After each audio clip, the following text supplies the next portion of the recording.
Let's talk about our nervous tissue. Our nervous tissue is going to be made up of two different types of cells. We have neurons. Neurons are going to be my functional unit of the nervous system, as well as glial cells. And we'll get to glial cells in a second, but glial cells are basically the sidekicks to the superhero. Neurons are the superhero, and the glial cells are my sidekicks, and they are super important. Batman could not live without Robin. Unless you want to debate it, we can try to debate it, but you needed your sidekick, and that's what we see here. We're going to start in this video looking at the neuron. So a neuron, and you can see in this image here, this is a histologic image of a neuron. We have this main area.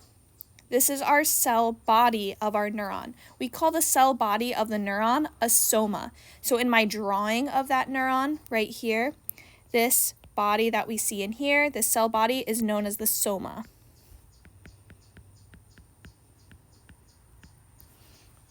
That is my cell body.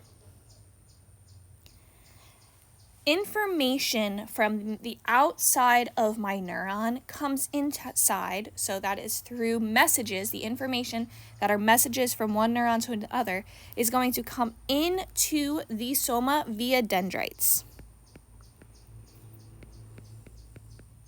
So all of these that you see all around here, those are all dendrites. Think about dendrites as kind of like the roots of a tree that kind of extend out, and they're reaching to kind of soak up all of that watery information that they want to send through.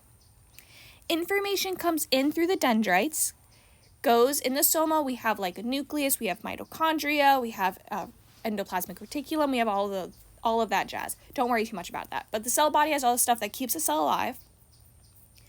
And that information is then decided, it kind of decides whether or not, is it a good enough information to send down the line through the axon to the next nerve.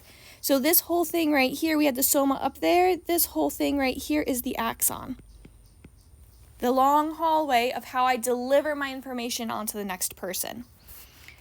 The place where we decide, where a nerve decides whether to send the information on or not, is called the axon hillock. So that's kind of this area that we see right here. Right there, that's the axon hillock.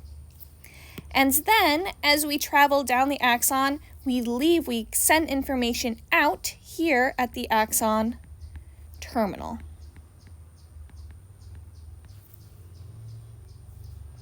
And so we can see some of those parts here in this histologic image. Let me erase where I kind of drew that around there. So if we look at this histologic image, right here is my soma. Here is the axon. It kind of looks really small because it's going the opposite direction of where this slide was taken. Here we see those dendrites that are extending out. We have our nucleolus, and here's the axon hillock that's going to extend with my axon itself. The axon is this kind of lighter color because of what I have here, which these are myelin sheaths. I'm going to talk about them in 1 second. Around them, all these little dots, those are all my glial cells, and we're going to get to defining a few types of glial cells in a little bit. All right, now, I want you guys to understand not just the parts of the neuron, but how they work. And how I describe a neuron is using the example of an airport. So I think of a neuron like an airport. So think about it. You're driving on up to JFK. I'm from New York, so I usually did JFK. But let's say I'm going on up to BWI, okay? I'm going to BWI. I come to the departure. That's where I'm dropped off from my car, from my loved one. I drop off, and then I go through that door. One says American, one says Southwest, right? One says Delta, never fly Delta. I go through my Southwest flight, and I come into that big area where they have baggage claim. Or not baggage claim, where you check your bags. So this is my checking the bags area. So this is where I'm like, all right, do I have my ticket? Do I have all my baggage? That's all happening here in the soma. So I come in that door, and I'm now in that kind of check bag area. It's a really big open space. abnormally large open space. And then they take us from that abnormally large open space and they push us into the itty bitty little security. Axon hillock is my security space. Now, it's at the security point that we are determined whether or not we are allowed to go further into the airport. This is my all or nothing situation.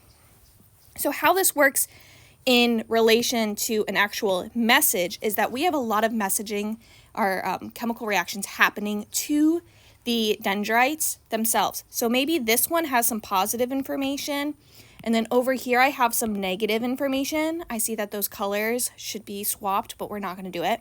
We're just going to say green is negative for today. So I have a 2 and 2. Well, 2 and 2, if I add +2, -2, that makes 0. If that happens, no message is going to go through because it summates to 0. But say that I only had one negative information, that's a +1. That +1 is then going to send that information through my axon hillock, through that security, and now, bang, I'm allowed to go onto my whole journey.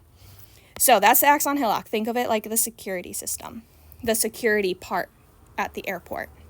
From that, you guys know that almost every airport that has ever existed has the longest hallways for absolutely no reason, and that is what the axon is. It is just a really, really, really long hallway.